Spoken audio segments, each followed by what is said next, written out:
Paldies no sākuma organizatoriem par uzaicinājumu. Man ir tiešām liels gods šeit atrasties, ņemot vērā to, ka tā mana interese un mans sakars ar Pētera Birona pētniecību pavisam epizodisks un arī tāds gadījuma rakstura, jo tas viss aizsākās un beidzās arī, godīgi sakot, ar to, ka es kādā Edinburgas Karaliskās ārstu biedrības arhīvā atradu dokumentu, kas ir saistīts ar Pētera Birona veselību un ar viņa ārstēšanu. Nu, lūk, par to tad arī mans šodienas stāsts. Lūk, kā es organizēšu savu runu. Tad būs 3 daļas. Pirmās 2 būs tādas īsākas, un tā 3. būs garāka. Es sākšu ar to, kāds tad ir hercoga Pētera laiks no tādas medicīnas perspektīvas. Tad es ieskicēšu tādu īsu epizodi ar to, kā par ārstēšanas praksēm strīdas 2 tobrīdējie Bironu ģimenes ārsti, kas ļaus mums ieskatīties tādās varbūt Birona medicīniskajās preferencēs, kādai ārstniecībai tad viņi deva priekšroku. Un tad es ķersos klāt pie tiem dokumentiem, kurus man ir izdevies atrast. Tie visi dokumenti ir saistīti patiesībā jau tā kā ar Birona dzīves pēdējo, tā kā nogales posmu, nosacīt nogales. Tie ir dokumenti, no kuriem pirmais ir 1786. gads, kad Bironam ir 62 gadi, un tad tie pēdējie 2 dokumenti jau ir tapuši jau īsi pēc Birona nāves, tad kopumā aptverot pēdējos Birona 13 dzīves gadus. Nu, lūk. Ieskicējot to Pētera Birona laiku, kurā viņš dzīvoja no tādas medicīniskas perspektīvas. Viņš principā piedzima, dzīvoja un nomira tādā laikmetā, kas medicīnas vēsturē ir tāds divdabīgs.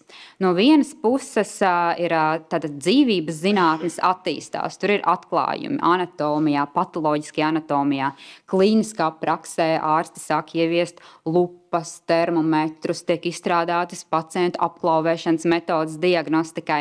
Valda tāds, zināmā mērā, optimisms, ir sajūta, ka tā medicīna kļūs aizvien labāka un mēs dzīvosim visu aizvien ilgāk.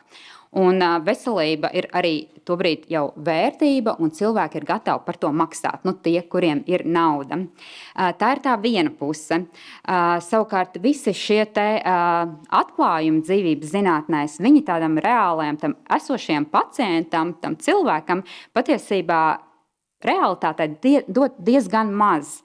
Tie atklājumi, viņi nespēja uzreiz momentā ieviesties klīniskajā praksē, un tā ārstēšana ir diezgan līdzīga, kāda ir bijusi jau arī gadsimtus iepriekš.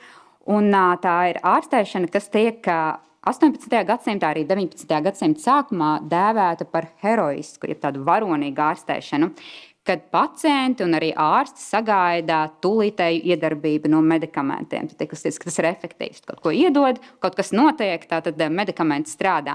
Un, tas nozīmē tādas ārstēšanas metodas kā asins nolaišana, tur efekts uzreiz ir skaidri redzams, vai klizmošana, vai medikamentu nozīmēšana, kas izraisa vai nu vemšanu, vai nu caurēju, tur skaidri redzams, ka šīs terapijas darbojas.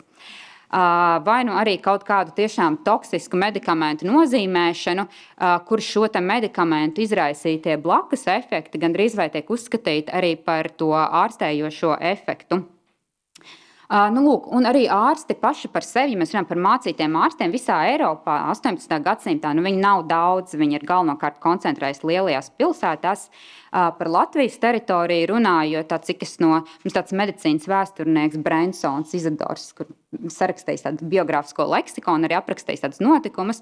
Lūk, un atsaucoties uz viņa, tad tos skaitļus, ko viņš dod 18. gadsimta beigās un 19. gadsimta sākumā, tā tīri tādam ieskatam, Rīgā ir 16 medicīnas doktori, Livonijā 37, Kurzemē 31. Tie ir tie mācītie ārsti. Tātad mēs varam iedomāties, ka ne jau tikai viņi praktizēja, tur bija vēl citi, tātad vēl ķirurgi, bārdziņi, tautas dziednieki, aptiekāri, un arī šarlatāni, teiksim tā, cilvēki, kas vienkārši prata pārdot savus pakalpojumus, bet kuriem nekādas īsti izglītības nebija. Un tad, kad mēs paskatīsimies tālāk par to, kā tad ir gājis Pēterim Bironam, tad mēs redzēsim gan tādus izteiktus elementus no šīs heroiskās, jeb varonīgās ārstēšanas, kā arī to, ka tas viņa aprūpētāju loks bija pietiekami plašs, sākot no mācītiem doktoriem, turpinot ar ķirurgiem, bārdziņiem, mūkiem, un beigās šķiet, ka viņš būs nokļuvis arī šarlatānu rīcībā. Nu, lūk.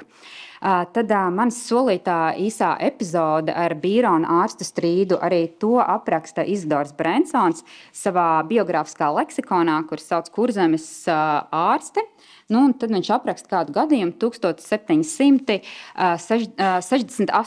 gadā. Patiesībā tas strīds izvēršas plašumā 69. bet tas viss iesāks ar to, ka 1768. gada oktobrī, nu, es atsaucos uz Brensonu, saslimst Ernsts Johans Bīrons. Viņu konsultē divi ārsti. Paša Ernsta Johana ārsts, Johans Friedrichs Bernteizels un arī Pētera Bīrona ārsts Johans Filips Hāgens.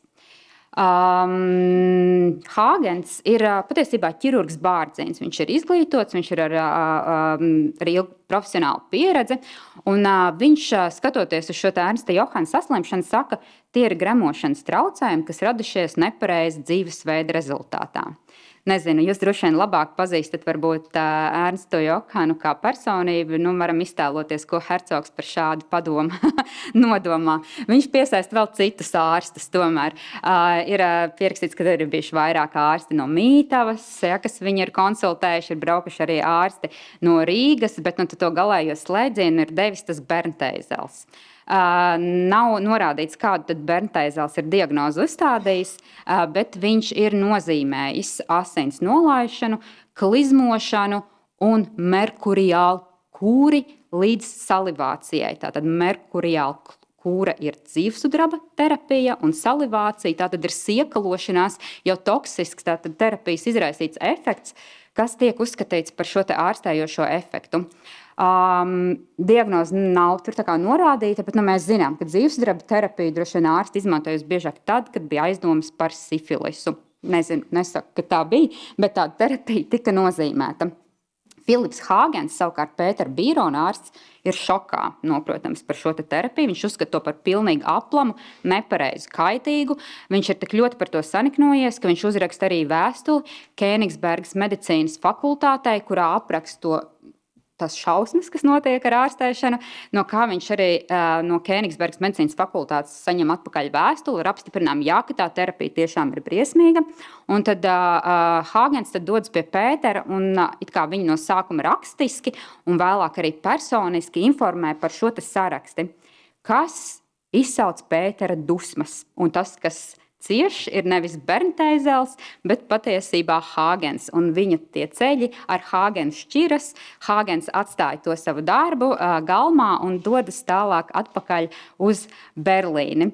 Tātad no šīs te epizodes mēs tā kā varam izsacināt to, ka Galmā bija tomēr cieņā heroiskās ārstēšanas metodes, un neviens īsti negribēja dzirdēt, ka šīs slimības varētu būt tomēr cēlušās no nepareiza dzīvesveida, pārēšanās, diētas kļūdām un tā tālāk. Nu, lūk. Tad es nonāku pie tās sadaļas, kurā es apskatīšu tos savus atrastos dokumentus. Nu, šis ir pirmais dokuments, patiesībā caur kuru tad es arī iepazinos ar Pēteru Bīronu, un tā es kaut kādas daļas no šī te dokumenta pacitēšu. Tātad tās ir vēstules, medicīnisko konsultāciju vēstules, kurā Viljams Kalens, Edinburgas medicīnas skolas profesors, konsultē daudz dažādus pacientus, un tieši šo te vēstuļu starpā ir arī viņa konsultācijas Pēterim Bīronam. Lūk, tā, tūlīt atradīšu. Tātad tas ir 1786. gada 19. septembris, kad šis te Edinburgas medicīnas skolas profesors, viņš arī Skotijas karaļa galvenais ārsts, principā viena no lielākajām tā brīža medicīnas autoritātēm, tur nozoloģijas sastādītājs, klasifikācijas aprakstītājs un tam līdzīgi. Tātad viņš saņem vēstuli no savu kolēģi Berlīnē, no praktizējoša ārsta un Prūsijas karaļa Friedriha lielā galma ārsta Viljama Beilija vēstuli. Un Viljams Beilijs tātad vēstule satura lūgumu konsultēt kādu viņa ievērojumu pacientu, kuru viņš jau 2 gadus atkārtoti konsultējis Berlīnē. ārsts netiekot galā ar viņa pacientu nomokošo nātreni un cita veida periodiskiem izsitumiem. Kalens bija arī pats liels izsituma speciālists. Viņš viņus bija klasificējis pēc morfoloģiskām pazīmēm. Viņš ievies arī termins, ko mēs vēl līdz šai dienai lietojam medicīnā, tur izsituma apzīmēšana, piemēram, urtikārija, nātrene. Tā kā tas bija loģiski, ka viņš konsultēs tieši pie Kalena. Lūk, savā vēsturē Beilijs norāda, ka pašreiz pacienta veselība kopumā ir labāka nekā kādu laiku iepriekš, tomēr izsaka bažas un atkal, ka pacients ēdot pārāk daudz un nepareizi un cerību, ka Kalena padoms tam varētu pielikt punktu, jo par šo iemeslu tas pacients neko negribot dzirdēt ne no viena cita. Tālāk tā vēstule man ļoti iepriecināja, viņa ir sarakstīta ļoti skaidrā rokrakstā, labā angļu valodā, ko varēja izlasīt bez nekādas speciālista palīdzības. Un tad šeit vēstulē un lūgumam ir pievienots tas gadījuma apraksts, kur ir smalki aprakstīts, kādas tad ir bijušas Hercoga problēmas. Tātad viņš aprakstīta Bīrona veselības anamnēzi 2 gadu garumā. Tātad konsultācijas laikā Bīrons ir 62 gadus vecs un pēc Beilija raksturojuma drīzāk korpulents nekā otrādi, sangvīniski, holērisku temperamentu. Dzīves laikā līdz neseniem notikumiem nekādas veselības problēmas nesot bijušas, izņemot pēc atgriešanās dzimtajā zemē, kur viņš ir baudījis visus dzīves priekus, neaturot sevi no nekāda veida baudām, īpaši seksuālām. Es tagad citēšu, esot dažas reizes viegli ievainots. Nezinu, kas tas ir. Savukārt, pēc aizbraukšanas no Kurzemes 1784. gadā veselība sākusi pasliktināties, un pēdējo 2 gadu laikā Hercogs pa laikam cietis no gremošanas traucējumiem, tūskas, hemoroīdiem, deguna asiņošanas, kā arī jau no minētajiem izsitumiem. Jāpiemina, ka 18. gadsimtā tā diagnostika nav līdzīgi kā mūsdienām, viņa ir ļoti uz pacientu centrēta. Tā kā tās diagnozes veidošanās tajā pamatā ir paša pacienta sūdzības un tas, ko ārsts viņam novēro. Nevar būt visbiežāk tāda situācija, kā ir mūsdienās, ka mēs jūtamies labi, bet mums ārsts saka, ka mēs esam slimi, jo to rāda analīzes. Tobrīd, kad bija slims, tad bija slims, tāpēc, ka bija šīs sūdzības. Lūk, pēc tā, nezinu, ko es no šī dokumenta lasot ar kaut kādu savu seno medicīnas izglītību spēju, tā kā mans minējums būtu no tā, ko var tiešām noteikt, ka iespējams viņam ir bijuši kaut kāda neliels pakāps, varbūt sirds mazspēja, par ko man liktu domāt. Tas, kā ir aprakstīti izmeklēšanas rezultāti, tās kāju tūskas īpaši vakaros, aizdusa pie fiziskas slodzes, kā arī vājš gausts un brīžiem intermitējošs puls. Es domāju, tas droši vien ir kaut kādas sirds problēmas, varētu būt bijušas. Un tas pats Beilijs, šis ārsts, balstoties uz anamnēzi par to, ka ir bijusi arī asiņošana, izsitumi, viņš izsaka aizdomas, ka Hercogs varētu sirgt ar skorbutu, taču norāda gan, ka tam pats sev apstrīd, sakot, ka nav raksturīgie smaganu un zobu bojājumi. Lai nu kā, Hercogu Pēteri uztrauc pašu vienīgi izsitumi. Tā ir noprotams no vēstules, ka tas ir tas, kāpēc viņš pie šī ārsta griežās. Un man vispār arī skatoties to slimības aprakstu 62 gadu vecumā, viņš nav tik slims, viņš ir tīri labā tādā fiziskā formā, par ko tad mēs nonākam atkal pie mana lietotā termina par heroisko medicīnu, jo neskatoties uz to, ka tie simptomi nav tik daudz, tas medikamentu saraksts, ko Pēters Bīrons saņem, ir vienkārši grandios. Te ir tātad aprakstīts šie terapijas grupas. Viņš klasificē Beilijs, viņas klasificē 4 grupās. Pirmkārt, kā purgatīvus, jeb tos medikamentus, kas izraisa spēcīgu caureju, tad ir diurētiķi, jeb urīndzenošie līdzekļi, tad ir nākamā grupa diurētiķi ar spēcinošu efektu, un tad ir atvēsinoši saldinātāji. Kāpēc diurētiķi, kāpēc purgatīvi un kāpēc kaut kas saldinošs? Tāpēc, ka 18. gadsimtā arī aizvien medicīnā tā galvenā slimību teorija ir tā pati senā, kas nāk vēl no Hipokrata laikiem, kas ir humorālā teorija. Mūsu ķermeņa, mūsu veselība ir atkarība no 4 ķermeņa sulām, kas ir mūsu ķermenī. Ja viņas ir līdzsvarā, tad mēs esam veseli. Ja izzūd līdzsvars, mēs saslimstam. Tā kā tās terapijas ir veicināts uz to, lai tās sliktās sulas izvadītu ārā un kaut kā atjaunot šo te līdzsvaru. Nu, acīm redzot, Bīrona gadījumā tam bija nepieciešams saldinātāji, jo laikam viņš būs bijis skāps pēc ārsta novērtējuma. Nu, lūk, šeit jau es esmu izrakstījusi šīs te Bīrona ikdienā iekšķīgi un ārīgi lietotos medikamentus. Nav vēstulē norādīts, cik viņš bieži viņus ir lietojis, cik lielās devās, bet pēc tā Beilija apraksta ir noprotams, ka viņš viņus ir lietojis regulāri un pēc Beilija domām atsevišķos gadījumos pat pārmērīgi. Tātad tie medikamenti sastāv no tādām stipri iedarbīgām drogām, no kurām varbūt, piemēram, kā sārto ziedu uzpirkstīt, jeb digitālis, ir kaut kas tāds sirdīs spēcinošs, kas viņām varētu būt tiešām arī noderējis, līdz jau tādiem aizdomīgākiem medikamentiem, kuri mūsu ausī vairs tik labi neizklausās, kā salpetris, vitriols un kampars, un pat pavisam indīgi skanoši medikamenti, kā dzīvsudraba chlorīds un svina savienojumi. Interesanti arī, ka Beilijs aizrāda, ka viņš pārmērīgi lieto citronu sulas, baltvīna un cukura vannas. Nezinu, kā tas izpaužas.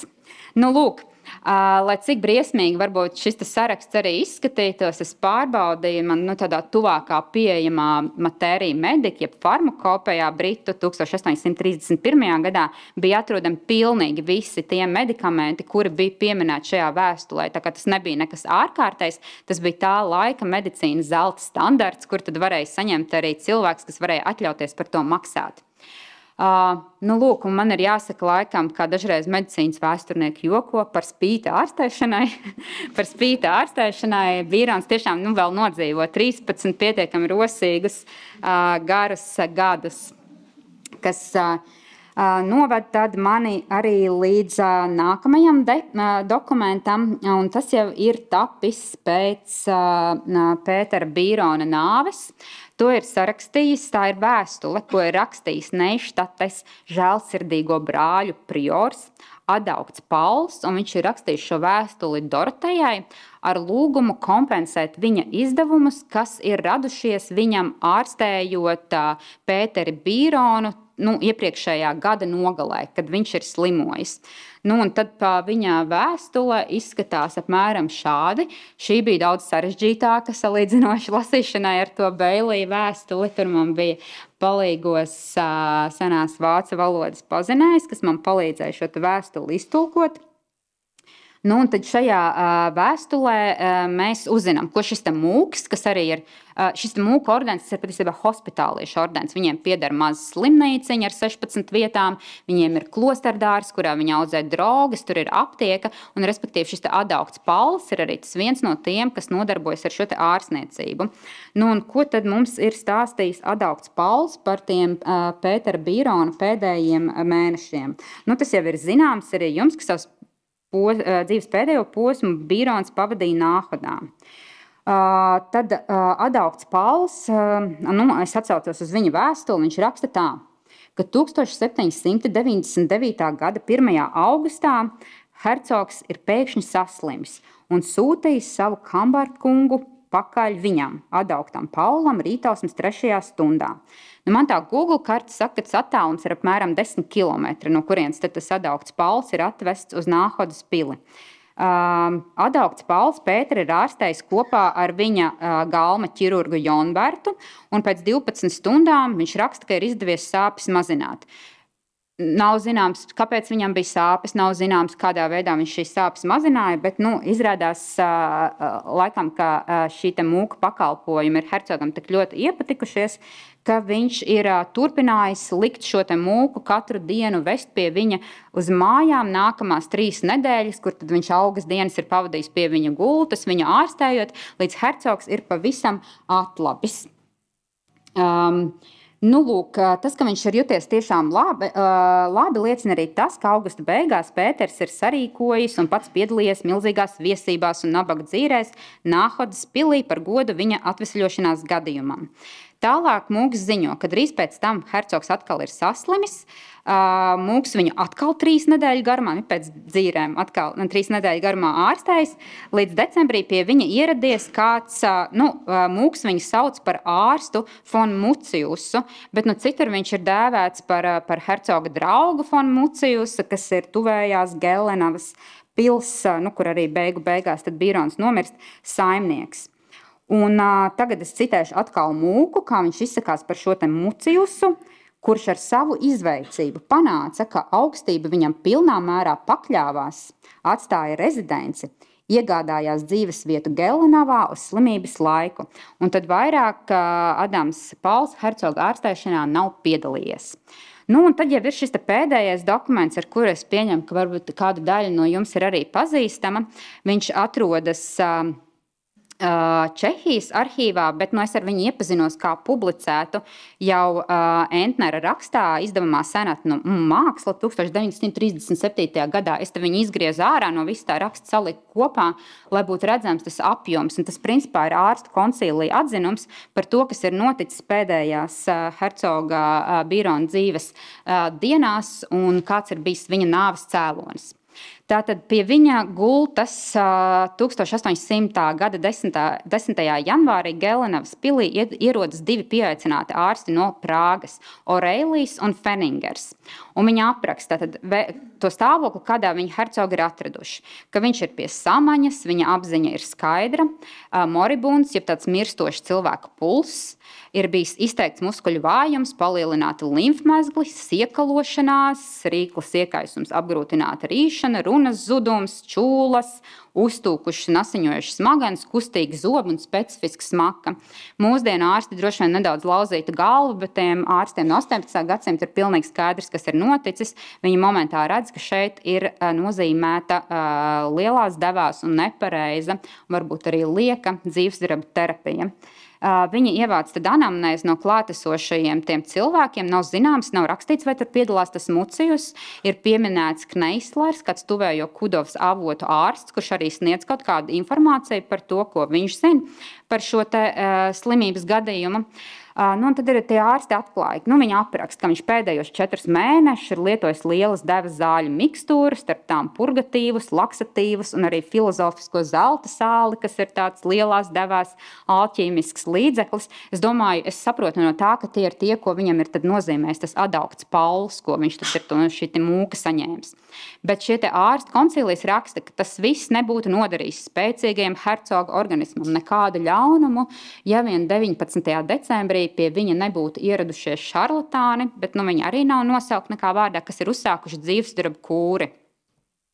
Acīm redzot, ka tā kūrē ir nozīmēta pārāk liela tā dzīvesdraba deva, un tāpēc 25. un 26. decembrī ir iestājies merkuriāla drudzis. Tātad laikam tie šarlatāni pat ir sapratuši, ka viņi ir kaut kur pāršāvuši par strīpu, tāpēc viņi 29. decembrī esot hercogam izsnieguši drastisku purgatīvu, kas iedarbojies 15 reizes un pilnīgi atstājuši spēku izsīkumā hercogu.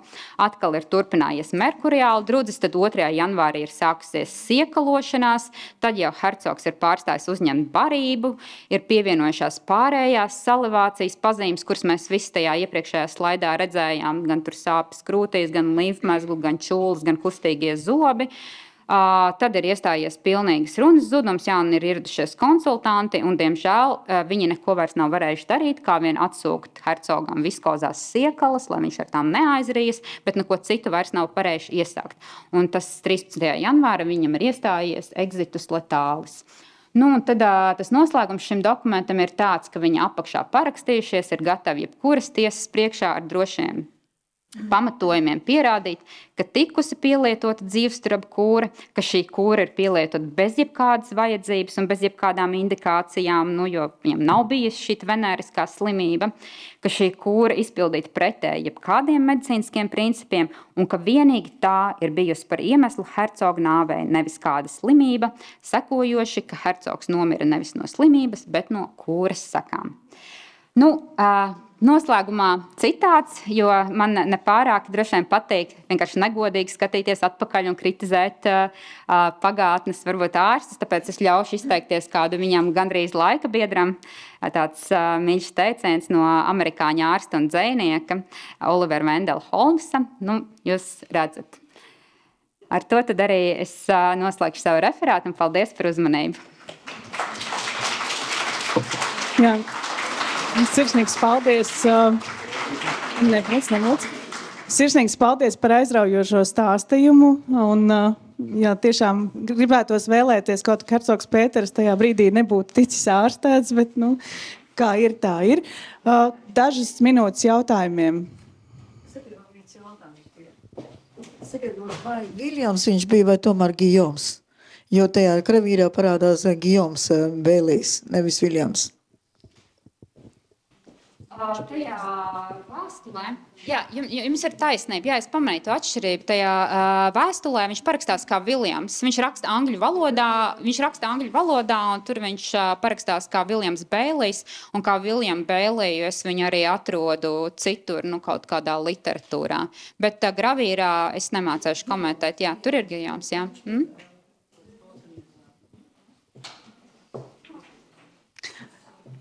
Šķiet, tikai par ārsta Bēliju vārdu bija jautājums, jo stāstījums bija tiesa aizraujošs un izsmeļošs.